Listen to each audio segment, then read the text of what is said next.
شوي د دې ځنکدن ګورې بې انتها سختۍ دا په موته باندې راځي الله دې هغه ورځ موږ ته اسانه کړي ډېره سخته ورځ ده ډېره یو حدیث کې داسې راځي وایي د مرګ داسې سخته ده لکه سړی چې 300 ګزاره په توره باندې لګي او عمرو بن العاص رضی الله عنه هغه به دا خبره ډېره کوله وایي زه حیران یم هغه سړي ته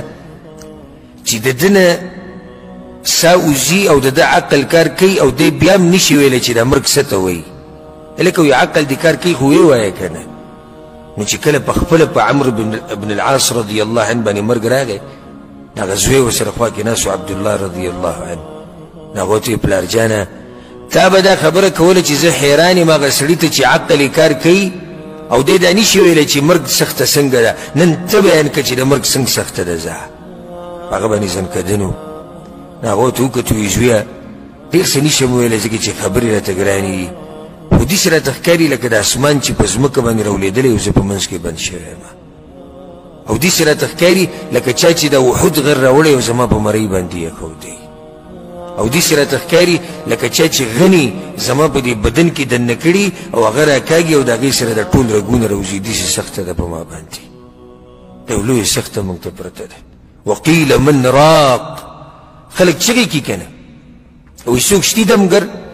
څوک شتي ملا ډاکټر ول راولي هلکه هسپتال ته یې ورسوئ پلاني ځای ته یې ورسوئ پلاني ځای ته یې ورسوئ الله وایي وظن انه الفراق دوی خو دا چغې وایي خو الله وایي دې مړي ته یقیني پته چې زما د جدا کېدو وخت دی دا خلک هسې لګیا دي باندې وایي وظن انه الفراق ناشنا حال الله بیانوي والتفت الساق بالساق الله وایي کله چې یوځی شي پنډۍ د پنډۍ سره الى ربك يومئذ المساق په هغه ورځ الله ته مخامخ کېدي زما سوال دا دی مقصد زما د خبرې دا و چې کله زما پنډۍ د پنډۍ سره یوځی شي او ستا پنډۍ د پنډۍ سره یوځی شي په هغه ورځ به الله له څه جواب ورکوو دا پنډۍ د پنډۍ سره یو کېده دې څه مطلب دی مطلب د دې یو دا دی کله چې په انسان باندې د ځنکدن دا سخته راشي که نه نو د ډېرې سختې نه دی دا یو خپه دې بلې سره سمه جوخته کړي دي چې اکثر چې تاسو مړي وینئ د هغوی د خپې داسې جوختې دي یو بل سره د تکلیف د لاسې د خپې جوختې کړي او یو معنی علماو دا کړې ده والتفت الساق بالساق او کله چې پنډۍ د کفن یوځی شي د پنډۍ د انسان سره د دې کفن هم پنډۍ ده که نه د کفن سر هم دی